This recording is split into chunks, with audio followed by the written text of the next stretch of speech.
Hello, and welcome tonight. Let the world grow a little farther away. Let it slip past the last headland, past the last harbor light, until only a small island remains in the mind. Pale cliffs, a white house, and a sea that never seems to hurry. Before there are questions, before a footstep sounds in a corridor, or a lamp burns in an upstairs room, there is only water moving against stone with the patience of breath. That is where I would like your thoughts to begin, not in urgency, not in strain, only in distance, in stillness, in the quiet knowledge that for a little while there is nowhere else you need to be. So let the day loosen its hold. Let the unfinished things remain unfinished. Let every list, every reply, every small demand wait somewhere beyond this hour and beyond this room. You do not need to solve anything tonight. You do not need to keep watch over your thoughts. The story will move slowly enough to carry you, even if your attention softens. If your mind drifts, let it drift. If it sinks, let it sink easily. Nothing is lost by gentleness here. Imagine that you are sitting on smooth sand at the edge of a calm sea. The night is clear enough for the horizon to remain visible, a dark silver line, where water and sky rest together without argument. A wave approaches. It does not rush. It does not crash. It only gathers itself, rises in a small curved breath, and spreads a thin sheet of brightness across the shore before slipping back again. Another follows, then another, each one a little different, each one the same in the way that matters. Arrive, rest, return. With each wave, allow something in you to grow quieter. Your forehead softens, your jaw unwinds, your shoulders no longer need to carry the shape of the day. Your hands can unclasp, your chest can rise and fall without being measured. Even your thoughts do not need to stand in straight lines. They can blur at the edges, they can move more slowly now, as if each one were being carried over the water, smoothed by distance, thinned by salt air and moonlight. The sea is useful that way. It takes repetition and makes it kind. It repeats itself so steadily that the mind stops asking for novelty and begins to enjoy rhythm instead. A wave comes in, a wave goes out, cool air brushes the skin. A faint ribbon of foam shines and disappears, somewhere farther along the shore. Water reaches a scatter of stones and makes the smallest sound. A soft clicking, a quiet rearranging, as if the night were tidying itself. Listen long enough, and even restlessness begins to imitate the tide. Stay there for a moment, on that shore that belongs to no schedule and no demand. Feel the sand beneath you, warm in places where the day's heat still lingers, cooler where shadow has settled. Feel the night widen around you. The sea is before you, the sky is above you. The world has become simple enough to be held in four things: breath, water, distance, and time. And when the time feels right, let the shore in your mind become the coast of another place, another night, another stretch of sea. Let it become the edge of the world from which a small island can just barely be seen. It was in that way, through distance first and explanation later, that Soldier Island entered 10 separate lives. Not with noise, not with spectacle, only with letters, neat envelopes, carefully addressed, arriving in quiet rooms and practical offices and respectable houses across England. Each letter offered hospitality. Each letter promised a short stay at a newly restored house on an island off the Devon coast. Each letter suggested that the journey would be pleasant, the sea air restorative, the company interesting. None said quite enough, all said enough to be accepted. Vera Claythorne opened hers in the measured light of late afternoon, with a clerk's neatness still in her fingers and the faint aftertaste of city dust in the back of her throat. She had spent so long moving through days arranged by other people's timetables that the idea of a place beyond the coast, where the horizon might do the planning instead, struck her with immediate force. The invitation was courteous, flattering without being warm, precise without explaining too much. She read it once, then again. There was a little pause after the second reading, not because she doubted it, but because something in her recognized the shape of escape. Justice Wargrave received his letter in a study where the air still held old paper, polished wood, and the dry patience of rooms that have outlived their owner's ambitions. He turned the envelope over, noted the hand, noted the phrasing, noted what had been omitted as carefully as what had been said. He was a man who had spent much of his life listening to what people did not say. Yet even he, for all his habits of analysis, did not dismiss the invitation. Retirement had lengthened his days, but not always enriched them. A sea journey, a well-appointed house, a curious host who remained just outside clear identity. These formed, to his mind, not a warning, but an amusement worthy of attention. Dr. Armstrong opened his note between appointments, with fatigue lingering behind his eyes, and the city still pressing at him from every direction. The letter mentioned a private matter on which his presence might be helpful, though the exact nature of that need remained gracefully vague. Ordinarily, he would have disliked such vagueness, but there are seasons in a man's life when even incomplete invitations appear generous if they lead away from routine. He imagined salt air, silence, perhaps the sort of long sleep one only ever plans and rarely gets.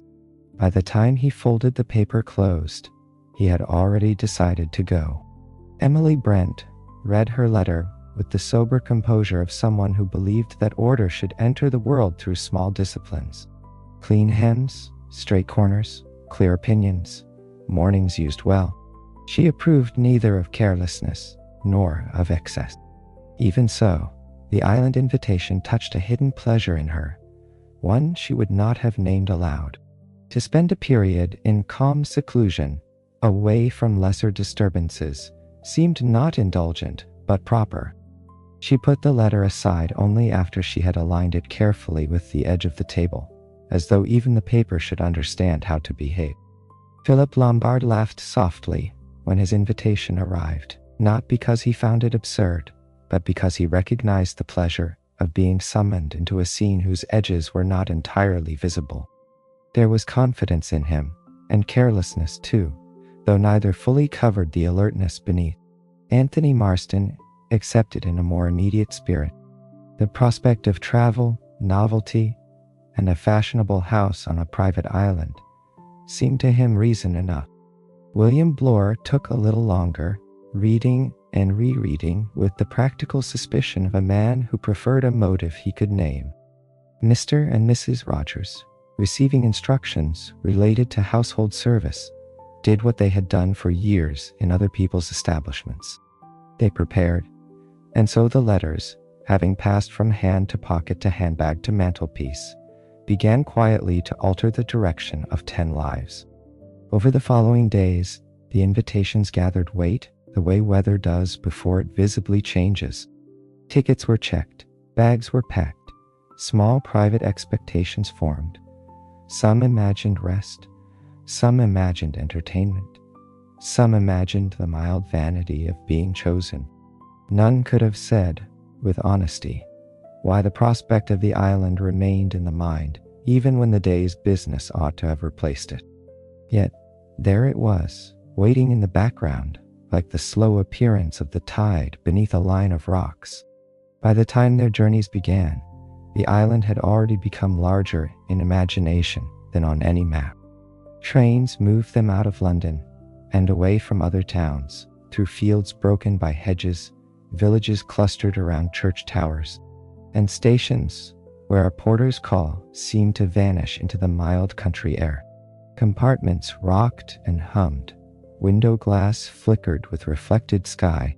From time to time, one passenger or another drifted into thought and looked out to find that the landscape had grown emptier, more open, more touched by weather. There is a particular softness to travel when one is no longer hurrying toward work, or obligation, or a practical appointment. The body remains seated, the world moves instead. Telegraph poles rise and vanish. Smoke lifts from a distant cottage and lies flat in the late light. Sheep stand in fields with such complete indifference that they appear to belong to another order of time altogether. The mind, given so little to do, begins to loosen. It remembers things out of sequence. It imagines the smell of the sea before the sea is present. It grows receptive. That softening followed them all the way to the harbor. By then the air had changed, even before the water could be seen clearly. It could be sensed in the wind, a brighter cold, a sharper cleanliness, the faint metallic note of salt. The harbor itself did not bustle so much as shift and breathe. Mooring ropes strained and relaxed. A few gulls turned in the air. Small boats moved against their lines with a patience that suggested they knew much more about waiting than the people on the quay ever could. The boat that would take them to Soldier Island was not grand. It did not need to be. It sat low enough on the water to remind each new passenger that the crossing was real and would be felt. One by one, they stepped down into it. Luggage passed hand to hand, coat hems caught briefly by the breeze, voices lowered by the curious instinct people have when they move from land to water. The engine started with a practical shudder. The harbor eased away behind them. Once the boat left the shelter of the quay, the sea asserted its own rhythm. Not violently, not even roughly, only with enough motion to ask the body for surrender. The bow rose and fell. Spray touched the air in silver grains. The mainland began to flatten into distance. Conversation thinned. Even Anthony Marston, whose energy often moved ahead of everyone else's, fell into a more watchful quiet for a time. There is something about being carried over open water that reduces unnecessary speech. Perhaps it is the horizon itself, too large to compete with. Vera drew her coat closer and watched the line of the shore recede until houses and roads dissolved into a pale strip between sea and sky. Dr. Armstrong sat with one hand near the rail and let the clean sting of salt air clear the fatigue from his head. Wargrave kept his attention forward, not because he expected danger, but because the island ahead had begun to take on shape. At first it was only a dark interruption in brightness. Then cliffs emerged, then a high line of rock, then above them, a white house, set back from the edge, catching light even at a distance, as though the island had chosen one single object to hold the eye. It did not look hostile. That was not the impression it gave. It looked self-contained, like a sentence completed in isolation from the rest of the page. The cliffs fell straight down in places, softened in others by scrub and angled ledges where seabirds gathered. The sea around them had a darker tone than nearer the harbor, a depth that seemed to thicken the nearer they came. High above the landing place, the house stood with its windows turned outward to the water, not defensive, simply aware of its position. No one said much as the island enlarged itself. The engine beat on steadily. The hull struck the surface with the same repeating answer to each small swell. Overhead, gulls appeared and vanished in the changing light. And there came upon all of them, in one degree or another, that difficult sensation one sometimes feels when arriving somewhere entirely new. Not that the place is strange, but that it has already prepared a space for you. As though, long before the boat ever touched shore, the island had imagined their arrival and laid the quiet around itself accordingly. When at last they disembarked, the change was immediate. Land returned underfoot, but it was not mainland land. The ground rose more sharply. The air carried the smell of sun-warmed stone mixed with weed and salt. The wind had room to move differently there, sweeping in long, clean passes from open water. Their luggage seemed smaller. Their previous lives seemed farther away. A narrow path led upward toward the house, pale against the grass, and beyond it, the windows flashed once in the slanting light, like brief pieces of held sky. The climb from the shore was not long, though it felt ceremonious in the way first approaches often do. Each step lifted them farther from the boat, and deeper into the island's own scale of things. Grass brushed at their ankles where the path narrowed. Here and there, low shrubs bent under the sea wind, shaped less by one storm than by years of weather leaning in the same direction. The house grew larger with every turn, not imposing exactly, but settled, composed, clear in its proportions. It had the look of money recently spent with taste and confidence. Clean walls, wide windows, rooms arranged to honor the view. Inside, warmth gathered at once around them. Not heavy warmth, not stale warmth, but the distinct comfort of a place that has been prepared with care. Polished floors held the evening light. A faint scent of wax, linen, and distant cooking lingered in the air. In the main room, a fire had already been laid and lit. Its flame small but sufficient, more a promise than a necessity. The furniture suggested ease without untidiness. Chairs were placed where one might naturally sit. Lamps stood ready for later hours. Curtains, though open now, would close well against the dark. Mr. and Mrs. Rogers moved through these rooms with the nearly invisible efficiency of servants, who understand that true service is often measured by what need never be asked for. Coats disappeared. Bags were directed upstairs. Doors opened softly and closed without sound. The guests were shown to bedrooms that seemed at once spare and luxurious in the particular way seaside houses can be. Painted walls pale enough to hold light, bedspreads smooth as still water, washstands laid out with exactness, and windows from which the sea appeared not decorative, but companionable, as though it had been provided not for spectacle, but for thought. Vera stood a while at her window before unpacking below. The cliff dropped to dark rock and shifting foam. Beyond that lay the broad plain of evening water, already turning from blue to pewter as the sun lowered. There are some views that invite possession, and others that quietly refuse it. This was the second kind. One could watch it, one could be steadied by it, but one could not imagine controlling it. That, perhaps, was part of its appeal. Armstrong, in a room farther along the corridor, felt much the same. The house, for all its polish, had been built beside something much older and larger than comfort. Wargrave noticed details. He always did. The tasteful placements, the balance between elegance and practicality, the small framed items on the walls, the way the corridor turned before revealing the stairs fully, granting the interior a sense of unfolding rather than immediate display. Emily Brent approved of the order. Philip Lombard approved of the view. Anthony Marston approved of nearly everything with effortless ease. Blore approved only after he had decided that the place, though peculiar in ownership, was real in construction and properly managed in service. Dinner brought them together under softer light. By then the sky outside had turned clearer and deeper, and the first lamps within the house had been lit. Silver caught warm reflections. Glass held the flicker of flame. Conversation began in the manner of all gatherings of strangers among good furnishings and new surroundings. With weather, travel, mutual acquaintances, half remembered or only implied, the quality of the crossing, the singularity of the island, the remark that one forgets how beautiful the coast can be from the water. Nothing was forced, nothing yet needed emphasis. They were 10 people sharing a table above the tide, and the ordinary arrangement of plates and voices made the place feel still more inhabitable. Yet there were details that remained in the mind after first being dismissed.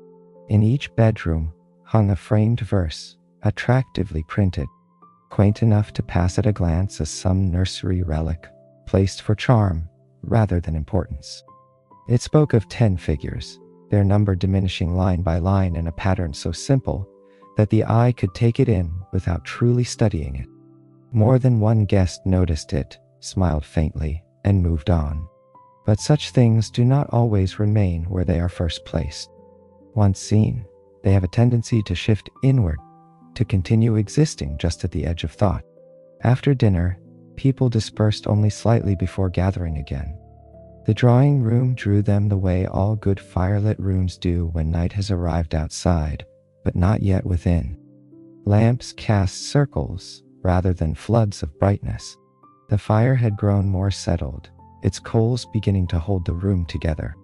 Someone stood near the mantel. Someone else took a chair half turned toward the windows. The sea, invisible now, except where moonlight hinted at movement beyond the glass, made itself known through sound instead. A soft recurring hush below the cliff, patient and uninterrupting. It was during one of those small pauses between remarks that the gramophone spoke.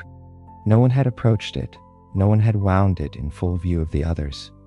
Yet from the corner where it stood, polished and innocent looking, a voice emerged into the room with such calm authority that for a second it seemed less like a device had been activated than like the house itself had chosen to be heard. The tone was not shrill, not theatrical, not even accusatory. It was measured, clear, ceremonial, almost. The message did not rush. It named them not merely as guests, but as people bound to moments that had not ended when they thought they had. It suggested that every life leaves traces in other lives, sometimes seen, sometimes buried, sometimes softened by time without being erased by it. It called forth memory without describing memory.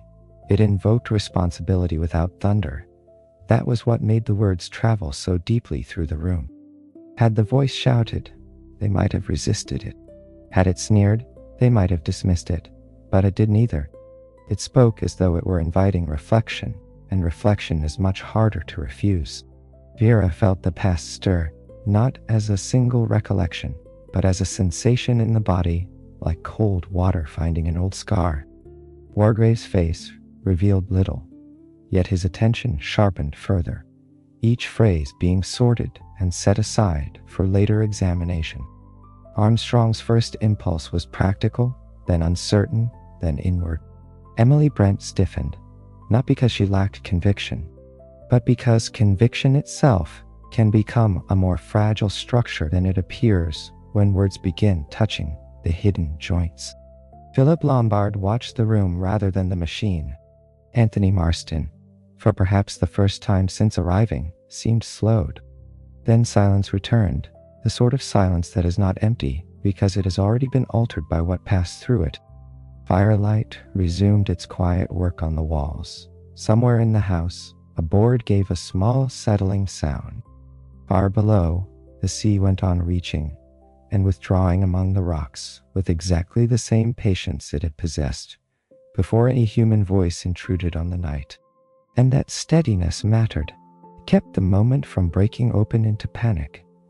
It reminded the body that however strange words may be, waves remain waves, lamps remain lamps, chairs remain chairs, and a room can still hold people even after something unseen has entered their thoughts.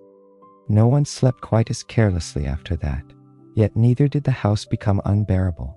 It remained handsome, lit, and orderly. Beds were turned down, water waited in pitchers, curtains breathed once or twice in the sea wind before being drawn.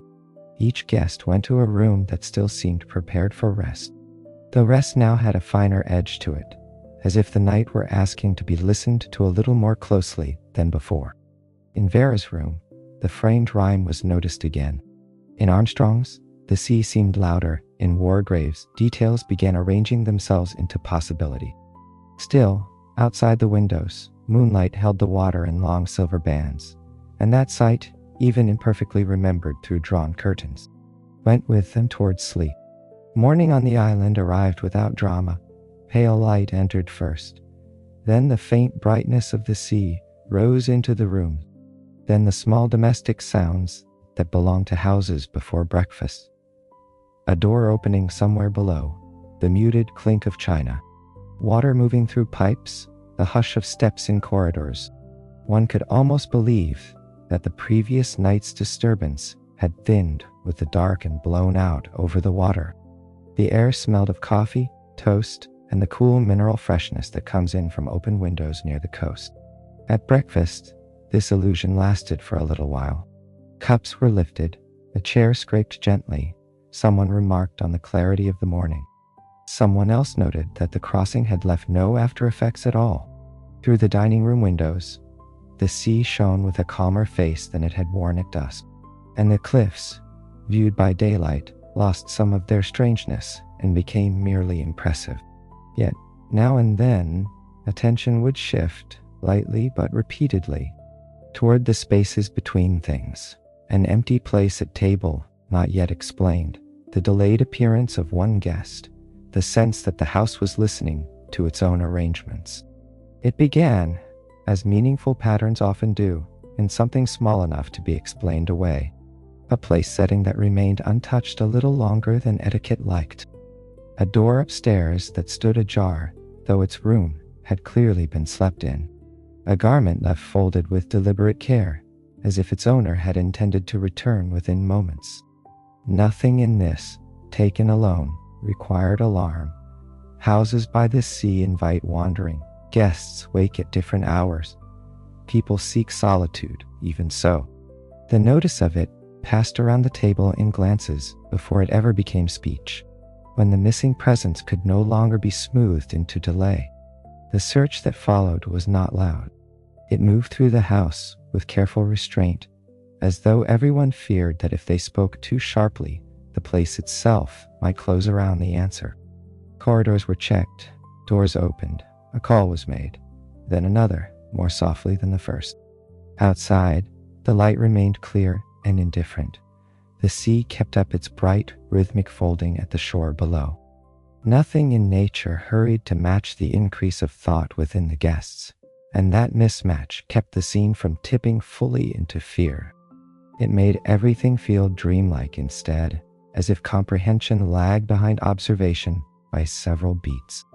When at last, one of the guests stood very still beside a room that had not been re-entered, the truth of the absence did not come as a shout. It came as a settling. A room can reveal departure by what it still holds. A cup gone cold, a book left open face down, a window partly raised to admit air, a reflection in the glass with no one near enough to own it. The body understands such signs before the mind forms language around them. Something had changed. Someone had passed beyond the ordinary pattern of mourning. The island now contained one fewer voice, and then, because minds cannot remain on a threshold forever, ordinary gestures returned in fragments. A hand rested on the back of a chair. Someone poured tea without quite meaning to.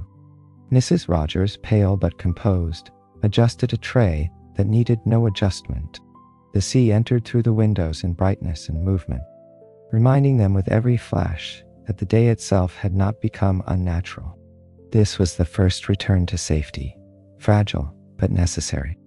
No answer had been found that could settle the mind entirely, yet the room offered warmth, procedure, and the quietly repeated mercy of simple tasks.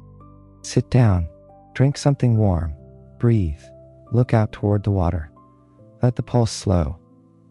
The remainder of that day unfolded in a more watchful mood. People still walked the paths near the cliffs, but their pauses lasted longer now, and conversation seldom strayed far from inference. The framed rhyme in the bedrooms, once decorative, had become impossible to regard with complete innocence. Someone mentioned it first in an almost embarrassed tone, as though reluctant to grant a nursery verse the dignity of relevance. Someone else admitted having thought of it already. The little printed lines, remembered imperfectly and then rechecked with unnecessary care, seemed no longer quaint. Their sequence had become a soft counting, yet even this new thread of thought did not transform the island into a place of outward chaos. If anything, the contrast sharpened. The house remained lovely, the weather remained fair, lunch appeared on time, cups warmed the hands. Sunlight moved across floorboards with such tranquility that one almost resented the mind for refusing to rest inside it. Vera spent part of the afternoon near a window where the sea could be seen, breaking against a lower shelf of rock in steady, white-lipped breaths. Each wave seemed complete in itself, and that completeness stirred in her a longing for simpler feelings, than the ones gathering in the house. Philip Lombard took to the exterior paths more than once, not from anxiety alone, but from an instinct that movement might permit thought to arrange itself.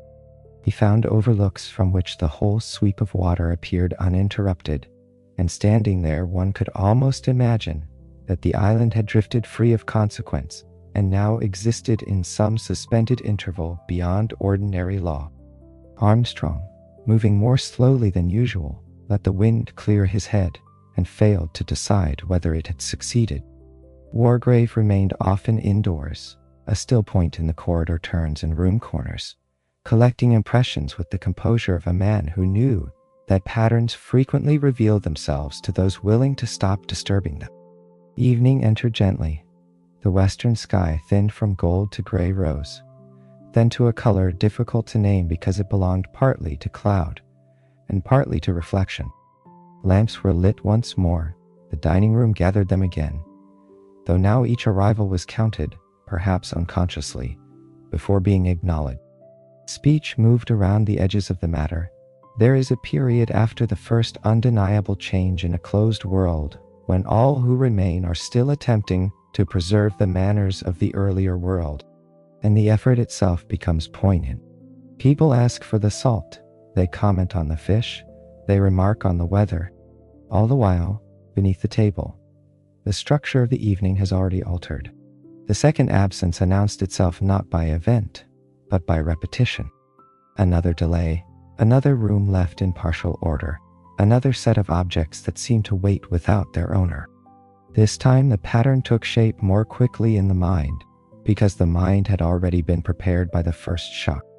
A place left open, a small possession on the washstand, a silence where response should have come.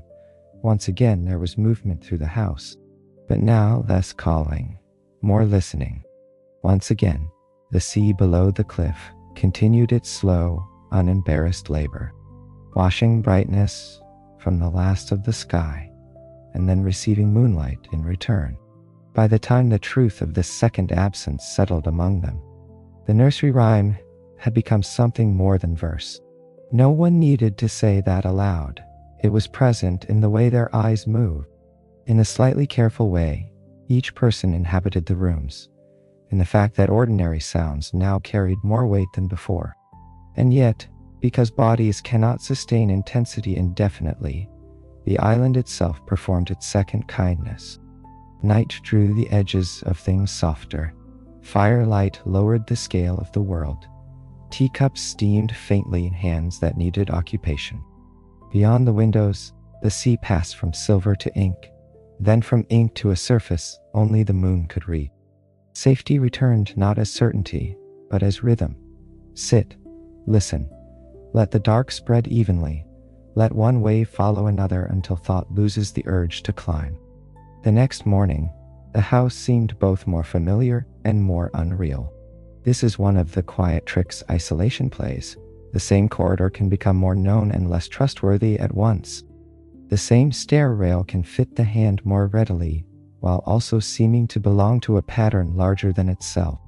Breakfast came again, because morning insists on its own forms. Bread was sliced, coffee poured, the curtains moved slightly with the sea breeze. But now even these gestures seemed to occur inside a circle that had narrowed during the night. And so, by necessity, as much as instinct, the remaining guests turned toward the island's gentler surfaces whenever they could. They lingered by windows. They stood on the veranda where the wind could lift worry out of the chest for a few moments at a time. They let the gaze travel outward over the water, because distance has a way of preventing thought from becoming too dense. Vera found herself repeatedly measuring her breath against the waves below, not deliberately at first, but then with increasing gratitude. In, out, a pale line of foam appearing, then dissolving, the mind, when given something older and larger than its own questions, sometimes becomes willing to rest between them. This was the island's hidden generosity. It never ceased being itself merely because human beings had begun to feel watched by consequence. Gulls still rode the air with clean precision. Light still shifted across the sea in long broken ladders. The wind still carried salt up the cliff and through half-open casements. In the main room, the clock still marked time with level patience. The house, too, continued to offer the reassuring grammar of domestic life: folded napkins, polished cutlery, cups warming on saucers, rugs underfoot, doors that latched softly, lamps that made small territories of gold in the early evening. That return to safe texture mattered because the mind was beginning to tire. Curiosity had sharpened into vigilance, and vigilance consumes energy even when nothing visible is happening. So the island, almost as if by design, asked less for deduction during the long middle hours and more for attendance. Listen to the rainless wind moving through the grasses below the veranda. Notice how sunlight on the sea can be bright without being harsh. Watch how a kettle, once lifted and poured, sends steam upward in a shape so brief and graceful that it might as well have been part of the weather. The story, in this softer middle passage, asked not to be solved, but to be inhabited. Afternoon passed in small drifts of motion.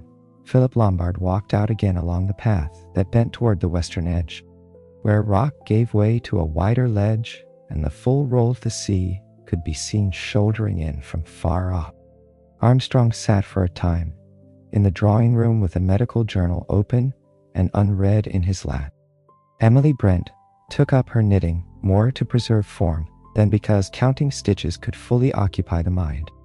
Wargrave seemed to withdraw not from the others, but into a deeper chamber of observation from which he returned only when needed. Each of them, in a different way, had begun to live with two tracks of awareness: the visible scene and the pattern working underneath it. By evening, the weather had changed only slightly, and that slight change made everything more distinct. A wind from farther out at sea roughened the water into tighter folds. Clouds thinned and gathered in narrow bands. The house felt more enclosed in response, more clearly a bright shelter against a larger field of dimness. Inside, voices dropped lower. Outside, the island expanded into shadow. It became easier then to imagine that the place itself was not indifferent, but attentive, that the land and the house and the long patient sea had entered into some agreement about what would be permitted to remain hidden and for how long. As the days continued, the island began to seem less like a setting and more like a slow intelligence expressed through weather, architecture, and timing.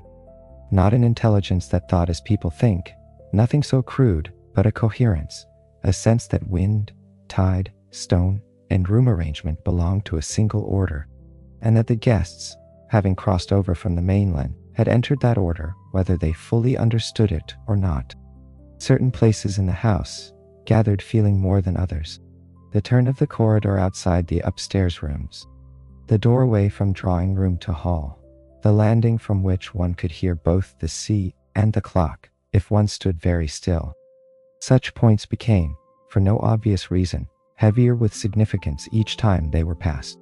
Vera noticed it first in the way silence changed from room to room. In one space, silence could feel like relief. In another, it seemed to contain listening. On the veranda, silence spread outward and became spacious because the sea took most of it away. In the hallway outside her room, silence had edges. It seemed to wait for footsteps not yet taken. She began moving more slowly there, not from fear exactly, but from respect for something she could not name. Once, pausing by the window on the landing, she looked down at the water striking the rocks below in repeated pale bursts, and thought how strange it was that the sea could remain so faithful to its own motion, while human plans unraveled upstairs. Philip Lombard felt the island's coherence outdoors. He had known wild places before, places where terrain itself forms character, and Soldier Island had that quality in concentrated form. The cliffs did not merely border the house, they argued for it. The narrow paths did not simply connect one point to another. They guided the body into certain views, certain pauses, certain realizations of distance. Even the landing place below seemed less like an entrance than an acceptance of temporary access, as though the sea permitted arrival but never forgot the difference between permission and belonging. Armstrong responded to the island's pattern in a more inward and troubled manner. Practical thought still rose in him, but it no longer moved cleanly from cause to conclusion. The gramophone message had unsettled more than the situation at hand. It had altered the pressure of memory, small details from his own life, once shelved with professional efficiency, now returned at inconvenient hours and stood before him with unexpected patience. On the mainland, a man can keep moving and thereby outrun certain recognitions. On an island, with the horizon hemming every direction, memory behaves differently. It approaches from the side, it waits at the end of corridors, it sits down across from you when you thought you were merely having tea. There were further changes among their number, though by now, the pattern of such changes had become too familiar to require description in loud terms. Another unoccupied room, another object left in eloquent stillness, another sense of reduction, not only in the count of guests, but in the amount of speech the house could hold without strain. Each absence made the house larger. That was one of the eerie comforts of it. As human presence diminished, the rooms themselves seemed to breathe more deeply. A chair by the fire remained empty for an entire evening, and became, by remaining so, more noticeable than any face. Yet always, after the mind had spent its strength on inference and recollection, there came the return to safe ground. A tray set down gently, a blanket over the back of a chair, the hush of a lamp being lowered, the sea audible through a cracked window, repeating its one ancient lesson, that not everything must be hurried toward conclusion. In these moments, the mystery did not vanish, but it loosened. The island gave back a little room to breathe, and breathing room, on such a night and in such a house, was almost as precious as truth. By now, time no longer felt arranged in ordinary days. Morning and evening still came, of course, but the hours between them had become more porous, more inward, as if the island were dissolving the hard edges by which people usually keep experience sorted. A conversation at breakfast might drift into silence and seem, by afternoon, less like something completed than something merely paused. A glance exchanged in the hall could continue echoing long after the speakers had parted. Even the weather contributed to this sense of soft continuance. Clouds moved in broad, unhurried processions. Sunlight faded gradually over the water. The tide wrote and rewrote the same margins below the cliff, without ever appearing to repeat itself exactly.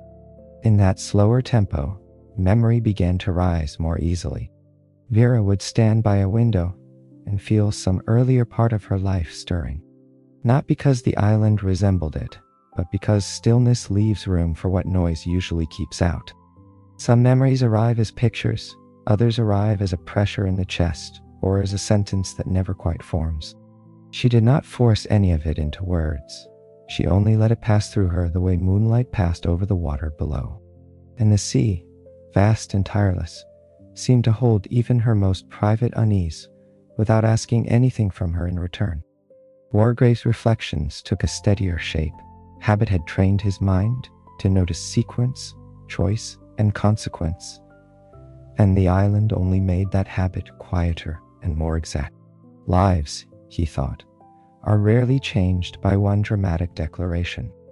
More often they are shaped by what is permitted again and again. One afternoon, he paused on the landing and watched a gull hold itself against the wind with hardly any visible effort. There was a lesson in that small balance. Human beings often admire force, but the deeper mastery may belong to restraint. Armstrong moved inward through weariness before he reached anything like peace.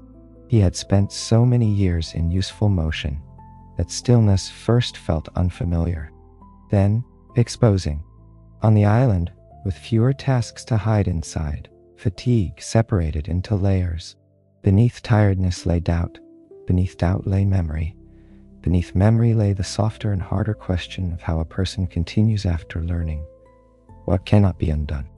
Often he sat beside a window with his hands at rest for once, listening to the sea below. The sound did not erase anything. It simply softened the edges enough for him to bear them. Even Lombard, who wore ease as naturally as other men wore coats, grew quieter in his own thoughts.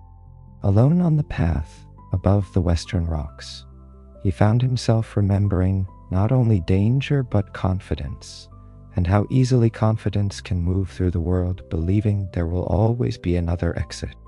Far out at sea, a darker line marked a change in the current. Watching it, he had the uneasy sense that freedom and exposure can look very much alike when seen from a distance.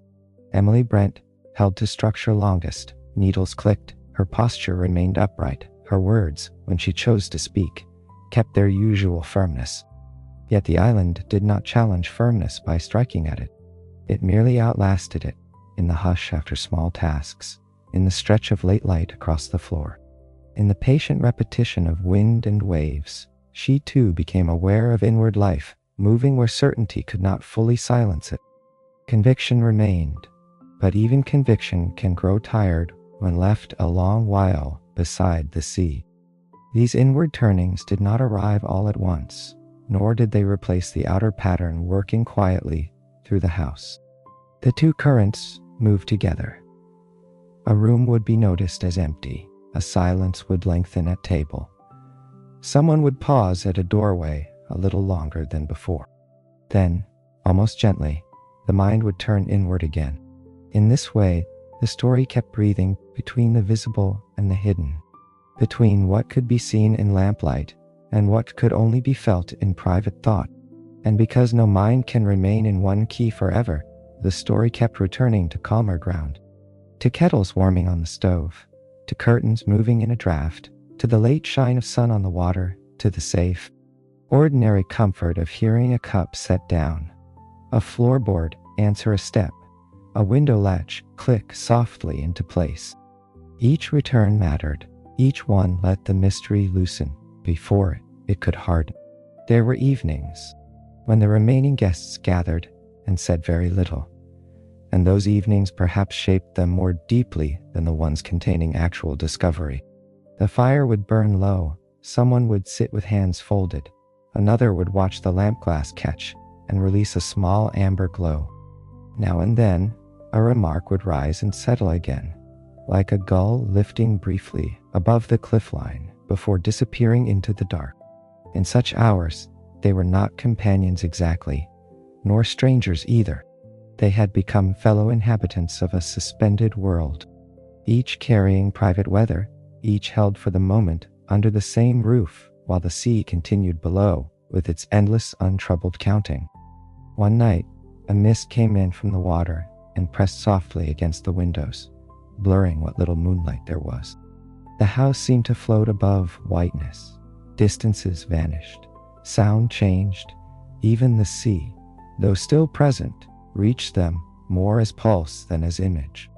This should have made the island feel smaller, more confined. Instead, it made the interior deeper. Rooms seemed to retreat into themselves. Hallways lost their exact length. A lamp at the far end of the passage looked less like illumination than like a patient signal preserved for those still wandering toward rest. Vera, crossing once from her room to the stairs, felt the whole house suspended between cloud and cliff, as if they had all been lifted out of geography and placed inside memory. When morning cleared the mist, everything appeared washed and deliberate.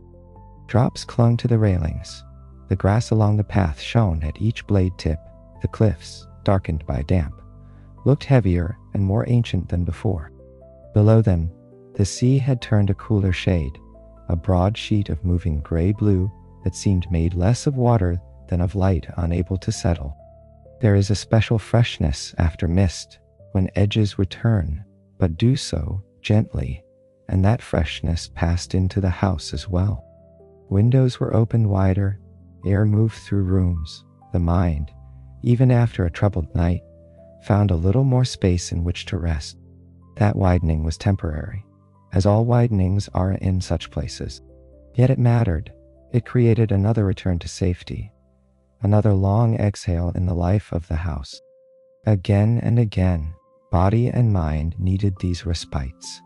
these reminders that the island could still be gentle. So the morning lingered there for a while, in breakfast light, in the polished curve of banisters, in the mild chill of sea wind entering a warm room, in the comfort of hearing nothing urgent at all, except the slow domestic music of cups, steps, cloth, and breath. By then the house had acquired another kind of presence, one built from traces. Rooms no longer belonged primarily to the people who had first occupied them, but to what remained after them.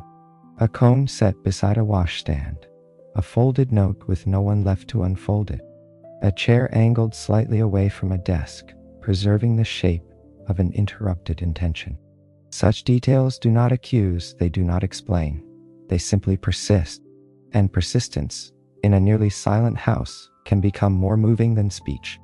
Vera noticed how quickly objects begin to gather tenderness once no hand reaches for them. A scarf forgotten over a bedpost took on the softness of a farewell. A book left half-read seemed to continue listening in place of its reader.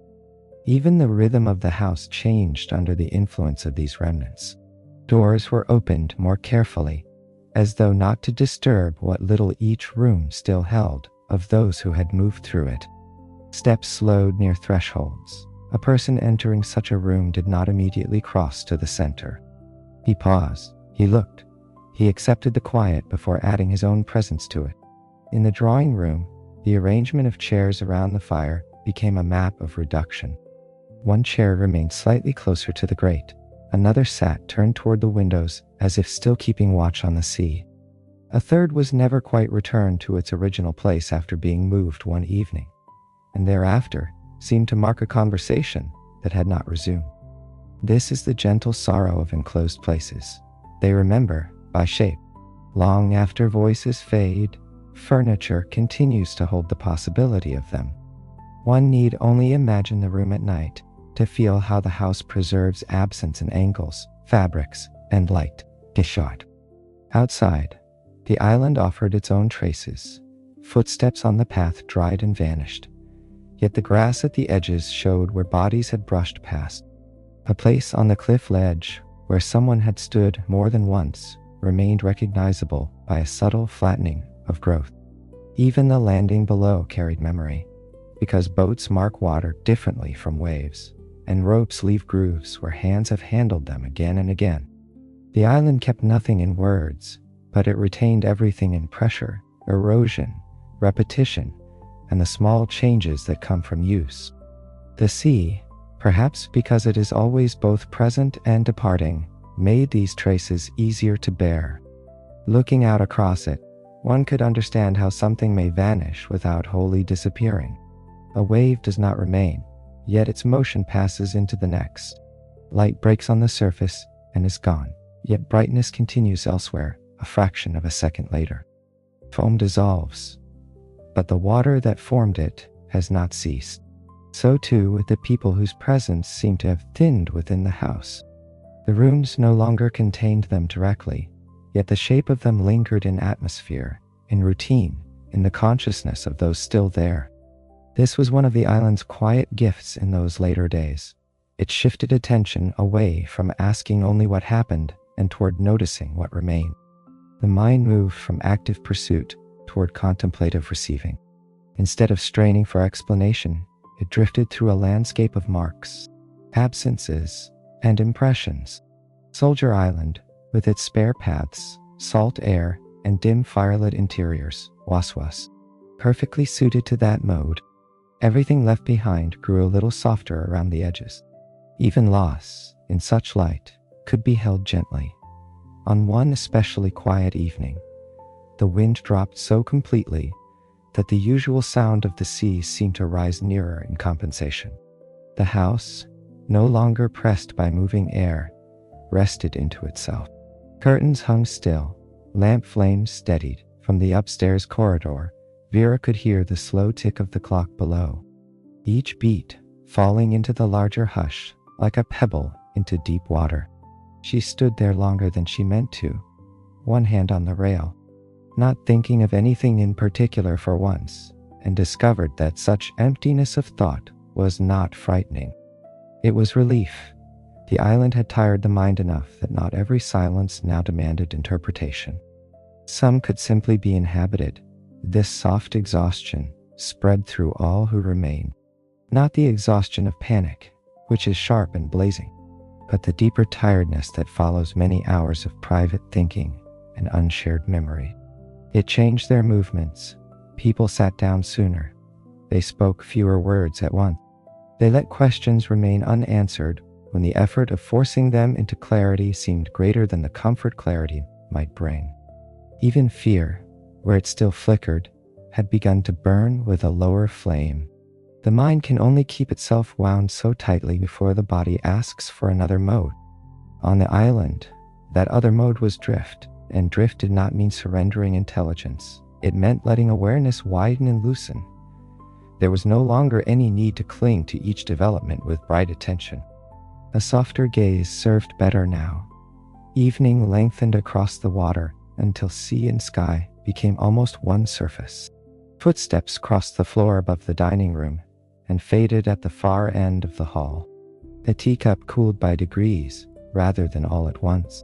Facts no longer needed to be held in the same moment. Some things could blur, others could remain bright only at their centers. The remaining guests, though drawn closer by circumstance, also became more solitary in their inward habits. Vera, at the window, no longer always followed a thought to its conclusion. Sometimes she let the thought dissolve midway and watched the cliff grass move instead. Armstrong, seated near the fire, began more than once to recall some past hour, only to stop and rest in the sound of the coals settling. Lombard on the path above the rocks learned to pause not because he had chosen the next step, but because a change in light over the water seemed enough reason to stand still. Wargrave, even in his reflective severity, spent longer with silence untouched by analysis, as though he too had entered the island's slower discipline. At night the stars sometimes appeared with unusual sharpness above the sea, and when they did, the house felt smaller, more temporary. A lantern set down beside immensity. One could stand on the veranda and see the black outline of the cliffs, the faint glow from lower windows, and beyond both a sky so densely clear that the mind gave up trying to count its cold lights. Those were good moments in the structure of the story, because they returned everything to scale. Human thoughts, however intricate, were not the largest thing present. Neither were human judgments. Above the cliffs there remained distance, below them remained depth. Between the two stood a house full of breathing, memory, and dwindling voices. When weather closed the stars away, another softness took their place. Cloud cover turned the night into a kind of shelter, a low dark ceiling beneath which lamps shone warmer, and the sea spoke more from sound than sight. These shifts in atmosphere kept everything from hardening. The island changed mood without changing identity, and each mood offered fresh surface on which to rest. Starlit breadth, clouded enclosure, mist-blurred suspension, clear dawn sharpness, dusk silvering into blue, every one of them held the same underlying promise. Whatever human uncertainty persists, the surrounding world will continue with patient grace. So the story moved onward, not by rushing to an end, but by thinning, by quiet accretion, by the gradual exchange of event for resonance. A room left untouched became more meaningful than a new explanation. The sound of the sea under midnight cloud became more persuasive than argument. A hand, resting on the banister in pause, said more than a paragraph of reasoning could have said. This was the deepening phase of the island's hush, when softness itself became enough. Soldier Island had become not a puzzle to be exhausted, but a place in which consciousness itself could slow, sink, and float between image and thought, toward what would later feel like the final passage of their stay. The island grew even quieter, not because the sea or wind had less to say, but because the human world within the house had thinned enough for natural sound to occupy more of the available air. The main room could hold a fire, and only 2 or 3 people now, and still seemed spacious.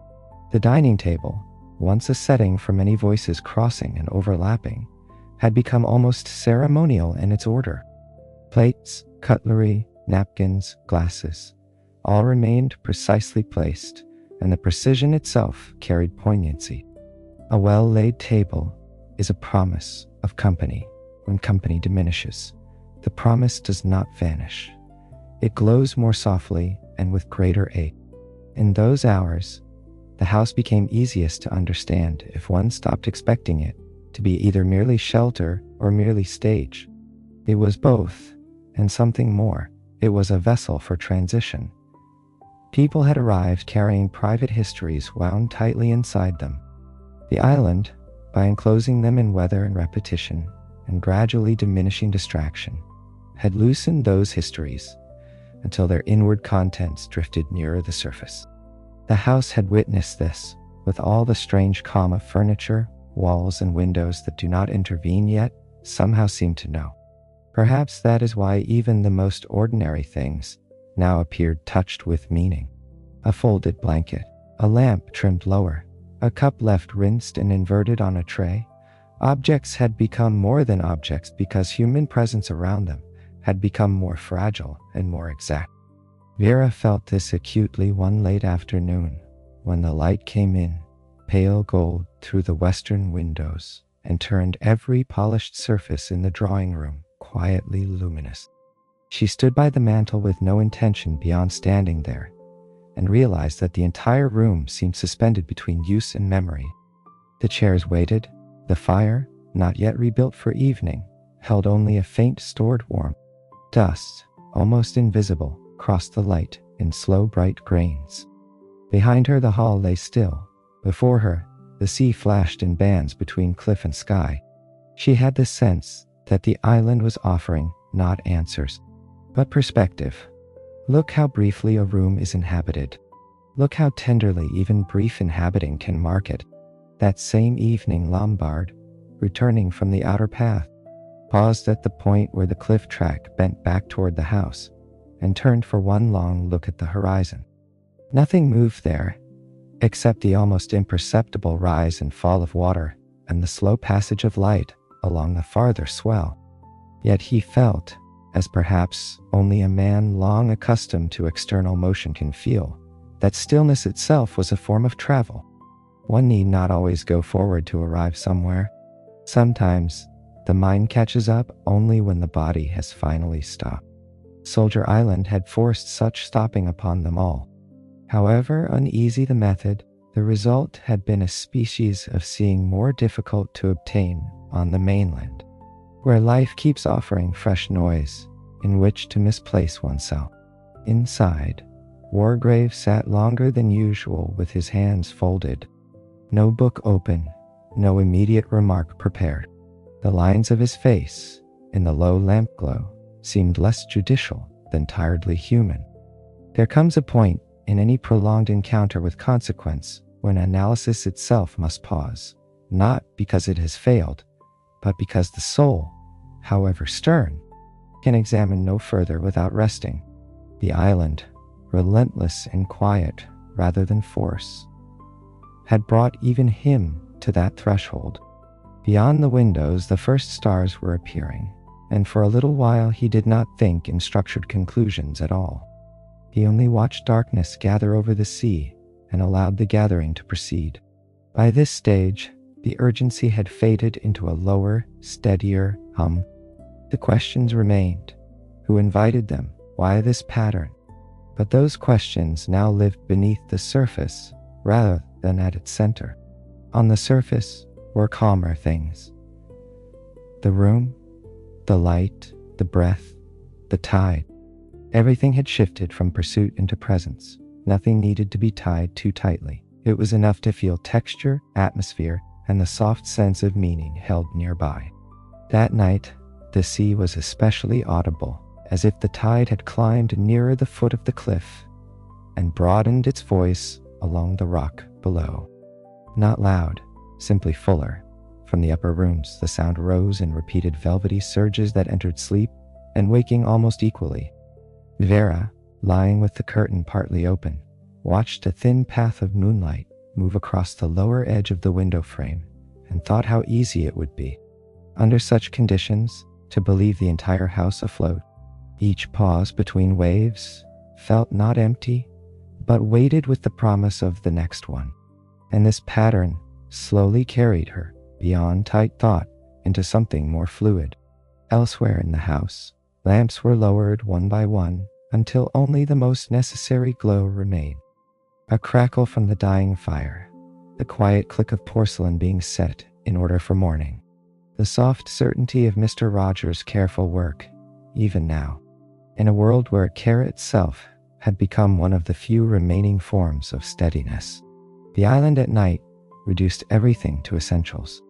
A staircase, a handrail, a strip of runner carpet, a closed door with light beneath it, a window showing moon on water. When a space is simplified this way, the mind often follows. It lets go of excess. It begins to live in outlines and muted colors. Toward the deepest part of the night, the wind shifted and moved around the house in long, gentle passes. Now it touched the glass, now it breathed down the chimney, now it found the eaves and made there a sound like someone drawing a fingertip across the edge of a distant instrument. None of this was threatening, it was merely intimate. The island was reminding its occupants that no room, however well appointed, exists apart from weather. Curtains stirred once, a floorboard answered. Then all settled again. If you were already half asleep, you might not have known whether these things occurred outside you or within the drifting borderland of the mind. Morning came pale and almost colorless at first, a silver dilution rather than a sunrise. Then slowly, very slowly, warmth entered the spectrum. The sea turned from pewter to blue-gray. The cliff grass took on a muted green. The white walls of the house received light with increasing clarity until every window shone. It had the feeling of a last morning, though no one said so immediately. Last mornings often reveal themselves not by announcement, but by their peculiar tenderness toward ordinary detail. The wash basin water catching light, the crease in a pillow, the sound of a drawer closing with deliberate care. The knowledge that every small act is being performed for perhaps the final time in that place. Breakfast, when it came, was quieter than any before. Yet it was not grim. The house had moved beyond that register. Quiet had become its crust. Native climate now. Cups were lifted. Bread was broken. A chair leg tapped softly once against the floor, and then went still. Through the windows, the boat could be seen waiting below at the landing, small from this height, rocking with patient necessity. It did not look dramatic. It looked practical, almost humble, and this modesty suited the moment. Departures that truly matter are often plain to the eye. Their significance lies in what they carry away invisibly. No one rushed to leave the table. Instead, they lingered in the company of last sights. The line of sun widening over the water, the gleam on the edge of a spoon, the mild draft moving through the room, the knowledge that the island, for all it had held, would remain exactly itself after they were gone. This recognition can be comforting. The world does not need our witnessing in order to continue beautifully. Soldier Island had been sea, cliff, weather, and house before their arrival. It would be sea, cliff, weather, and house after, yet because human beings pass through places and are changed, the island would not be the same inside them, and perhaps that was the deeper truth of departure.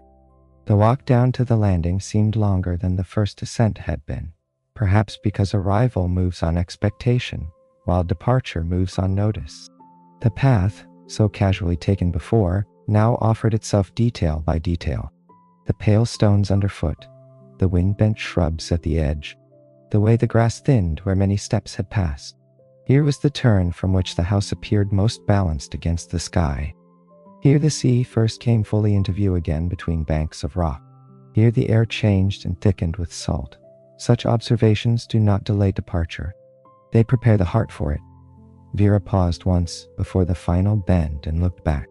From below, the house seemed at once nearer and more secret than it had from the boat on the day of arrival.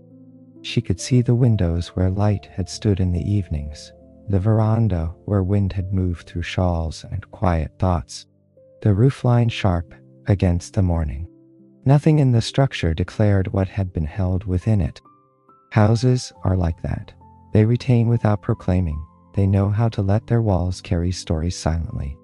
And perhaps for that very reason, they remain bearable to revisit in memory. She took the sight in slowly, not trying to preserve every detail, only allowing enough of it to settle that later, in some other bed on some other night, the image might return whole enough to comfort and trouble her in equal measure. Lombard descended with his usual ease, though the ease had changed character. It now contained more attentiveness than flourish. He looked not merely at the route, but out along the water where the mainland lay veiled in distance.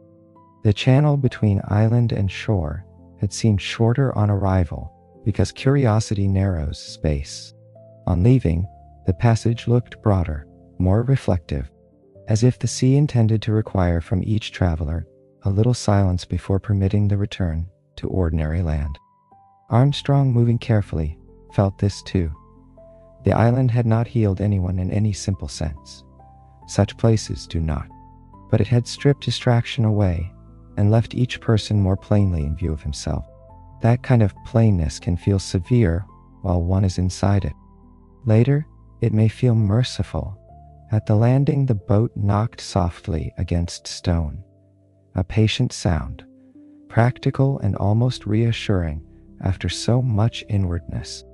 Ropes were handled, luggage changed hands, shoes found footing on the slight wetness left by receding spray. The sea at close range looked more textured than from above, its surface patterned with moving shadows, small flashes, and the dark glide of deeper water beneath. Standing there, one understood again that the island existed not as an abstraction, but as a place continually shaped by pressure and return. Every arrival is a cutting into the edge of it, every departure a release back into the larger motion of tide. Once aboard, they settled with less ceremony than on the first crossing. The boat turned, the engine deepened into its steady labor, and the landing began already to withdraw. Above it, the path climbed in pale zigzags. Above that stood the house. For a little while, all three remained clearly visible together. Boat, path, house, each marking a different threshold. Then distance began its work. The path thinned. The windows lost their glint. The house became a white shape against darker stone. The island, though still near enough to observe, had already started passing into the condition in which memory prefers to keep places. Simplified, luminous, slightly beyond exact measure. No one aboard seemed eager to fill the air with speech. It was enough to be carried. The sea rose and fell under them with the same rhythm as before. Yet, it no longer felt identical. This was not because the water had changed, but because they had. The outer world remained what it was. The inner life, however slightly, had been altered by dwelling there. Soldier Island now existed for them, not only as rock and house and weather, but as a cadence of thought, a measured tide of memory, consequence, tenderness, and release. As the mainland slowly gathered on the horizon, the island did not entirely recede. In a subtler way, it came along. In the feel of salt still dried on a coat sleeve, in the remembered placement of a chair near a fire, in the image of moonlight under a half-drawn curtain, in the sound of a clock heard through the layered hush of sea and sleeping house. Such things travel farther than luggage. They continue living in the mind long after the body has crossed back into busier landscapes. And because they travel in image, rather than argument, they are well suited to return at night, when daylight logic has softened and the soul is willing to be instructed again by atmosphere. The coast drew nearer by degrees, revealing fields, roofs, a church tower, the ordinary grammar of inhabited land. Yet, even as familiar shapes returned, the rhythm of the crossing preserved a small pocket of distance around those who had made it. The engine beat steadily. Foam spread and vanished at the stern. A gull appeared, then another, less solitary now that shore was close. All the signs of return were present. Still, the mind moved slowly, reluctant perhaps to resume in its usual speed too abruptly. There is wisdom in that reluctance, in allowing transitions to taper. One does not leave a dream by leaping, one leaves it by allowing daylight to rise gradually through it. Vera watched the island until weather and angle made it difficult to separate from the coast behind. Even then, she kept looking, not because she expected it to reveal something further, but because letting a place disappear can be gentler when done consciously. Little by little, the bright shape of the house lost distinction. The cliffs became a darker ripple in a line of land.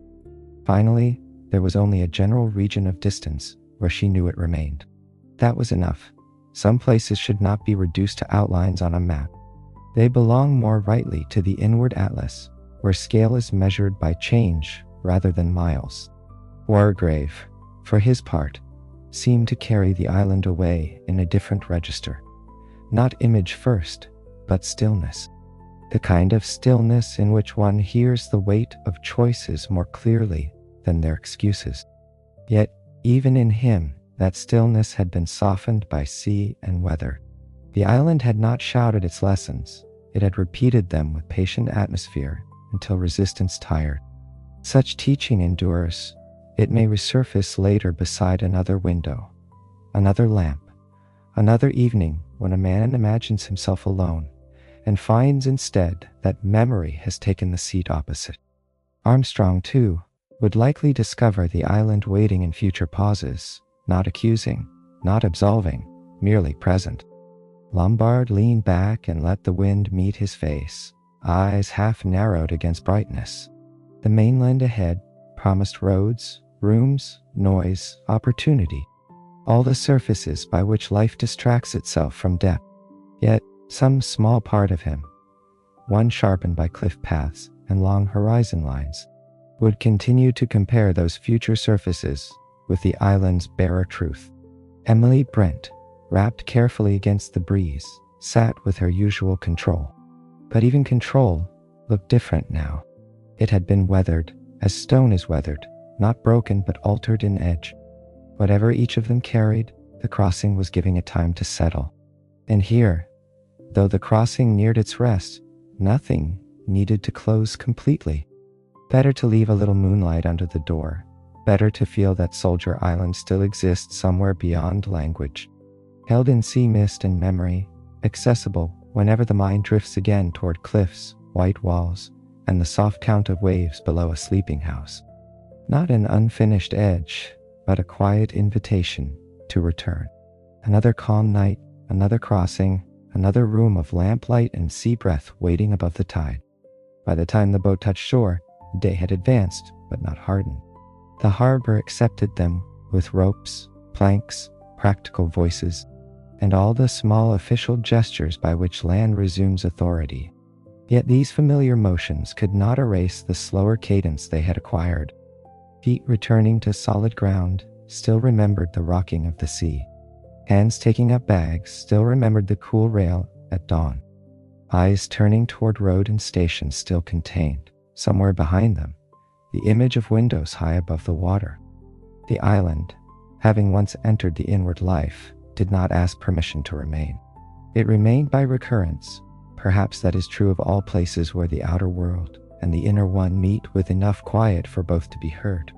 We leave them physically and carry them onward in disguised form. A certain quality of light on a stair, the smell of salt entering an evening room, the sensation that a house can listen years later when the mind has grown tired again and seeks some borderland between thought and sleep. Such impressions return without effort. A white house above dark rock, a path rising from a landing place, a row of windows looking out on the sea, a fire lit before supper, a voice from a hidden corner asking not for alarm, but for honesty. The details do not clamor, they drift, they wait, and because they wait, they can be kind. So now, as the story itself eases toward rest, let the island take its final shape in your mind.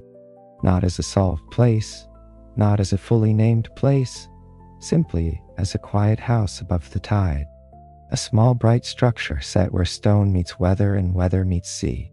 Imagine evening returning there after everyone has gone. The rooms are orderly. The chairs remain where they were last left. The curtains move faintly in the breeze. On an upstairs wall, a framed verse hangs in stillness. Down below, the water continues its old work among the rocks, rising, falling, smoothing, returning. Nothing hurries. Nothing insists. Imagine moonlight finding the windows one by one.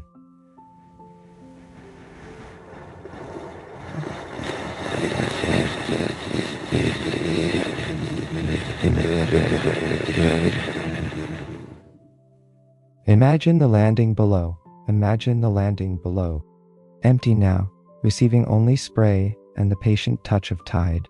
The island no longer needs company to be complete. It breathes perfectly well with sea, stone, and weather alone. Yet because you have been there in the mind, because you have crossed over and sat in its rooms and listened to its night sound, some small part of it recognizes you too. Not in a way that asks anything of you, only in the way certain remembered places seem ready to receive you again whenever sleep comes near and thoughts begin searching for a calmer shore. If there is any lesson left in the night, let it be a soft one. What we avoid does not always need to be forced open. Sometimes it only needs a still enough place around it, a patient enough silence, a world unhurried enough that the heart can set down what it has been carrying without being asked to explain. And now you do not need even that much thought. You do not need to follow every image back to its origin. You do not need to decide what was judgment and what was chance, what belonged to the island and what belonged to the hearts that arrived upon it. Let those questions loosen. Let them widen and blur. The way the island itself blurred into distance as the boat moved toward shore. Keep only what helps you rest. The White House, the cliff path, the pale early light, the moon under a curtain, the sea answering itself below the windows again and again. Feel once more the rhythm that opened the story. A wave coming in, a wave going out, breath arriving, breath leaving, the body growing heavier where it is supported, the mind growing lighter where it lets go. If an image remains, let it be simple. A room lit softly against the dark, a chair by a fire, a pane of glass holding the faint reflection of lamplight, while beyond it, the sea moves under the moon.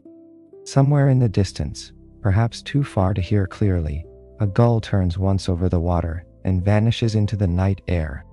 You have gone far enough now. Farther would not help. Rest belongs less to explanation than to release. So leave the house where it stands, leave the island in its weather, leave the sea to its long breathing. Let them continue without you for a while, as all good places can. And if, on some later night, when the day has grown heavy again, you think of a white house above dark rock and the soft shining line of waves below it, you will know the way back without effort. Until then, may the rest of this night be gentle, may your thoughts grow quiet without needing to be emptied.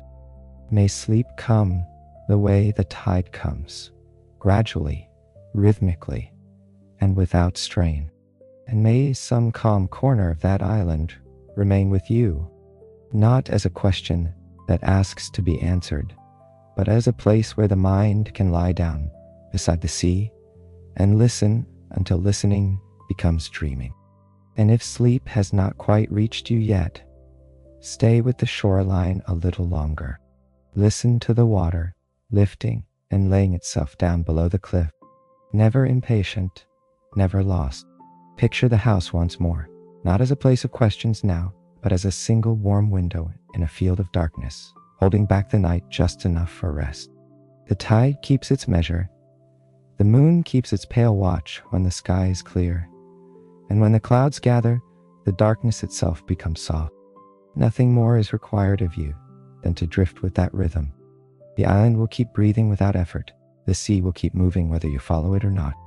And somewhere, in that quiet house above the tide, A lamp could still be glowing low beside a chair, while the last ember in the grate settles into red, then darker red, then ash. Let your thoughts do the same, glow a little less, settle a little deeper. Dim without fear, the night is wide, the water is patient, and rest can come slowly enough to feel like being carried.